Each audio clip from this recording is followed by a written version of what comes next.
Now, your first alert weather with Chief Meteorologist Michael Coates.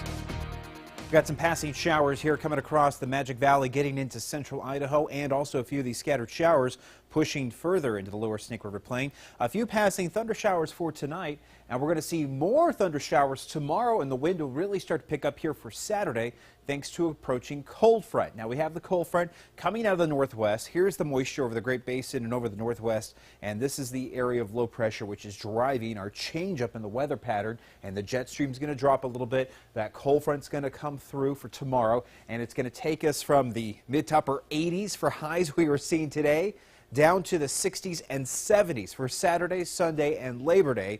And winds are going to be coming at a pretty good strong speed here. It's going to be a windy, cool Labor Day, and actually just pretty much downright cold at some points of the day here with all that wind blowing through. So here's the Vipercast. 10 o'clock tonight, the cold front's going to start marching through, and we're looking for some spotty thunder showers in the forecast. Now by tomorrow morning around 7 o'clock, there are some thunder showers pegged to hit the Snake Highlands around the Continental Divide, also into the national parks around Yellowstone and Grand Teton, and a few spotty thunder showers in the southeastern highlands. Let me take you further into time here, and you can see more of these thunder showers, especially in central Idaho, spilling now into the upper valley. We're going to have some spotty thunder showers circulating around that area of the cold front, the stationary front, which is pretty much going to be parked right overhead. In fact, the cold front is going to be a very slow-moving front as we go through the next couple of days. Sunday morning, fairly cloudy with some scattered showers, especially into the mountains once again, a few passing showers around the Snake River Plain. Now we get into Sunday night.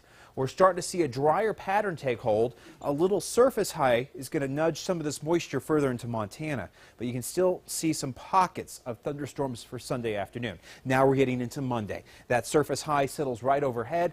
We're starting to clear out, dry out a bit here, but it's going to be cold outside, colder for this time of the year. We're going to be into the 60s and 70s. I mean, we were saying so long to the 80s and 90s, and we're going about 20 degrees or 25 degrees colder than that. 54 for Rigby, 53 in Idaho Falls tonight. Pretty mild temperatures, plus we're also looking at the wind picking back up overnight. 57 in American Falls, lower 50s in Aberdeen and Lava, and hitting the lower 50s for Soda, upper 40s for Afton, and the upper 40s in Jackson Hole. Temperatures tomorrow colder. We're looking at numbers to take a hit here in the 60s and 70s. So we're starting to see this cooling trend. Now with the wind outside, it's going to feel a bit chilly at times, but 75, not bad outside. It's the wind and the scattered showers that's going to make for a not so pleasant Saturday afternoon. 68 in Jackson, 73 in Island Park, 67 in Challis, in the lower 70s in Arco. So here comes the wind, here comes the drop in the temps, and you'll see the numbers tumble even further into the 60s by Sunday and Monday. Idaho Falls, as we head into Labor Day, we're not looking for many thunderstorms on Monday, but we're going to keep the wind in the forecast for the three-day weekend here.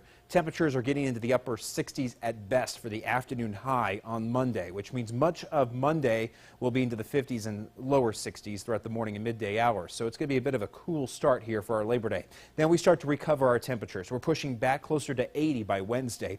A few thunder showers late next week on Thursday and Friday. Pocatello also looking at the drop in temps here. Upper 60s on Sunday, lower 70s on Monday. The temperatures will begin to rise back up closer to around 80 as we push towards Wednesday, and we're going to be pushing towards next weekend with some seasonal temperatures as we get into September. Rexburg highs here pushing back into the mid-60s on Sunday and 67 on Monday. The start of the Eastern Idaho State Fair will be a bit of a rocky one here for tomorrow afternoon, but still nothing to really slow us down because we've seen worse at the Eastern Idaho State Fair. We have seen it extremely hot, extremely cold. Yeah, we're going to be pretty much right in the middle there, but we're still looking at some wind and some scattered storms. Let's go to that was Rexburg and Blackfoot here. We're going to be looking at temperatures again into the 60s and 70s as we get into Sunday and Monday. Blackfoot a high of 70 on Labor Day, and then next week will dry out a bit. Jackson highs here at around 61 on Sunday. Jackson Hole lower 60s for Monday afternoon, and Jackson, Island Park, and the mountains around the Montana border, you do have a risk for thunderstorms all weekend long, especially around the foothills and mountains, and you're going to see the winds gusty around 15 to 25 miles an hour. We do have a break on Tuesday and Wednesday. Salmon highs here, lower 70s tomorrow, but scattered storms. I got to kick out a little graphics you find for the different holidays. I like the grill. You like my little charcoal grill yes, there? You're going to do some barbecuing on Monday? Maybe, but it's going to be a bit cool. Yeah. I think I'll grill outside, but the family will eat inside. Yeah, and then you'll have to come to work. I know. I have to work Monday. Oh, yeah. It's Monday. Yeah. Do we get a three-day weekend? No, we don't. What's that? We're working. Thanks, Michael. Well, a liquor store clerk decided not to let a couple